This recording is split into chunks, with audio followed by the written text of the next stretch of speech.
வணக்கம். ட்ரிபிள் அகாடமியில் ஜோதிராஜன் நான் பார்க்குற தலைப்பு பணம் கையில் வாங்கினேன் பையில் போடலை காசு போன இடம் தெரியலை.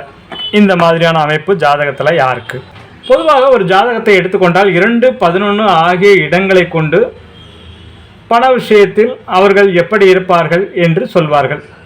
அந்த 2ஆம் இடத்தில் குரு, வளர்பிறை சந்திரன், உச்சம் பெற்ற குரு, சுக்கிரன், புதன் இவர்கள் இருந்தால் பணம் பல வழிகளில் பையை நிரப்பும். அதே மாதிரி 2ஆம் அதிபதி 11ஆம் இடத்தில் இருந்தாலும் 11ஆம் அதிபதி 2ஆம் இடத்தில் இருந்தாலும் நிறைய பண வரவு வரும், பணத்தையும் சேமித்து வைப்பார்கள்.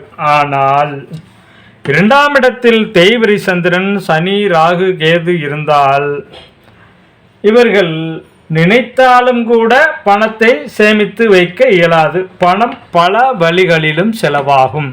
மாதிரி லக்னத்திற்கு 2ஆம் அதிபதி 6இல் மறைந்தாலும் அல்லது 6ஆம் அதிபதி 2இல் இருந்தாலும் இவர்கள் ஜாமீன் போட்டதுனால இல்லை வியாதி யாருக்காவது வீட்டில் வியாதிக்காக செலவழித்ததுனால இப்படியான பணம் வரையும் கட்டாயம் வரும். அதுக்கடுத்து இதே மாதிரி ஒருவேளை லக்னத்திற்கு 2ஆம் அதிபதி 8, 12இல் இருந்தாலும் இவர்களுக்கு பணம் சம்பாதிப்பதை காட்டிலும் செலவுதான் அதிகமாக இருக்கும்.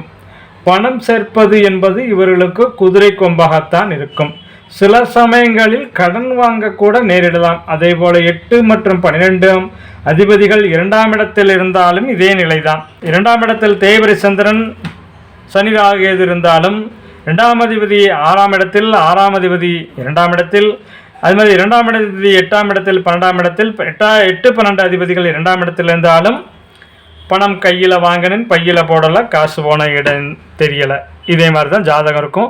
ஆகவே தங்களுடைய ஜாதக அமைப்பை பார்த்து கொண்டு அதற்கேற்ற மாதிரி வாழ்வியலில் சிக்கனமாக சரியாக முயற்சித்தால் முடியும் என்பதற்கிணங்க கவனமாக இருந்து சேமித்து வைத்து ஆரோக்கியமாக வாழுங்கள், ஆனந்தமாக இருங்கள். வாழ்க வளமுடன். வாழிய பல்லாண்டு. நன்றி.